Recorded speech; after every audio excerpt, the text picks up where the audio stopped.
Time you look at this USAB men's national team, do you see a team that can compare to them as far as versatility and as far as athleticism? You know, when I look at the teams this year, Smitty, I don't think these international teams are as strong as they were in Beijing. And what I say, I see aging teams. Argentina is a proud country, that team. But all of a sudden, Ginobili, Nocioni, you know, these guys have some age on them. So this is sort of their last stand. You know, Spain has got some size. France, obviously, with Tony Parker. Lithuania is a team that I don't think is as good. Russia, so Brazil. So I don't see the strength in this Olympics competitively that I saw in 08.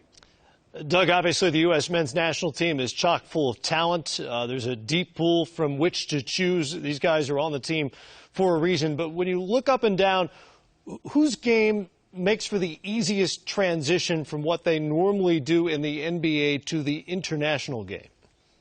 Well, I think that any time that you can go and be on a team and play the way you do for your team, like, for instance, Dre's on that team because Coach K and Jerry Colangelo feel very confident that they can put him on 3 or 4 different guys to come in maybe for 5 or 6 minutes for defense. You got like a guy like James Harden who comes up, he's already in that role. And so now all of a sudden you had continuity and you said you can have 3 Oak City guys out there together. So now you've got that going with it. You've got guys like LeBron, who his game has gone off the charts. I watched him last year, or excuse me, as an Olympian in 08. You see him now. He really was the voice of their defense, and he was the foreman, and he was sort of that middle linebacker. I call him sort of the Mike Singletary of that team. He was the guy who charted their defense. Tyson Chandler, rebounding, shot blocking, does the things he does. And Chris Paul probably will take the place of what Jason Kidd did. Jason Kidd was the leader and voice of that team in 08. I look for Chris Paul to sort of be that guy and be the quarterback of that team. Multiple teams that can start, all the different kind of lineups. So, I mean, Coach K's got a lot of fun ahead of him because this is a group of guys that's going to be fun to coach. It'll be fun to watch as well. Great perspective from Doug Collins, the 76ers head coach and an analyst for NBC Sports in London. Great to talk to you, Doug. Always great to see you guys.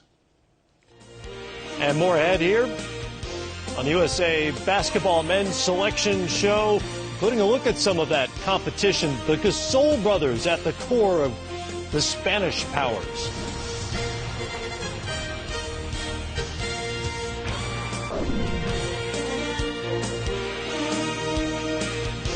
It means everything to represent my country. Playing for Team USA means everything. It's not about just representing myself or my family or representing, the Miami Heat. It's about representing everyone that stands and everyone that was a part of this country. I mean, it's amazing to be out there and know that you're fighting for gold and for one piece. So I love it.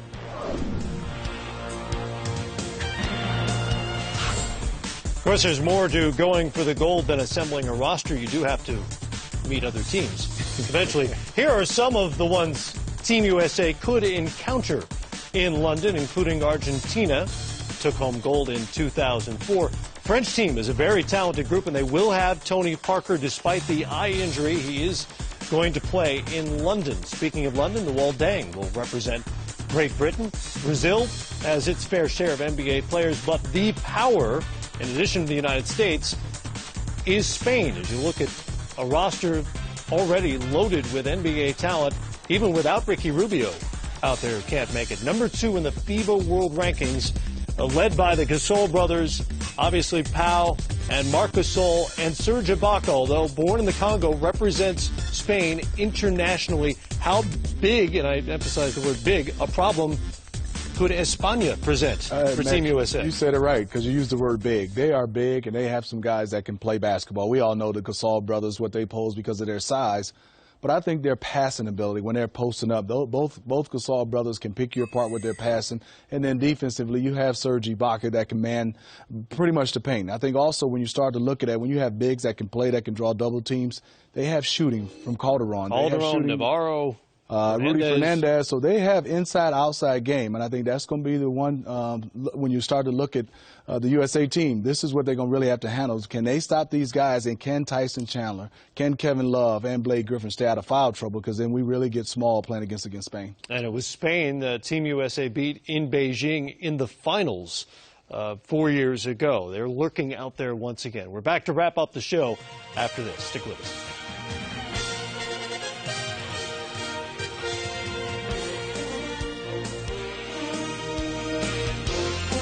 The USA Basketball Selection Show, presented by Burger King. Visit Burger King today to pick up a free USA Basketball commemorative cup with the purchase of a large fountain drink. Collect all 5. Our coverage of Team USA has just begun. Wednesday at 3 o'clock Eastern Time, it's real training camp, the 2012 USA basketball team presented by Jeep. I'll be there. Smitty will be there. Grant Hill will join us as well. We'll have players mic'd up. We'll hear from the coaches. Should be pretty cool. An inside glimpse into practice on the road to London. Here is that road. A couple of exhibitions stateside against the Dominican Republic and Brazil. Then it's off across the pond to Great Britain. They'll play the host country, then exhibitions with Argentina and Spain. Training camp July 27th through the competition. Exhibitions with Argentina and Spain. I wouldn't want that, man.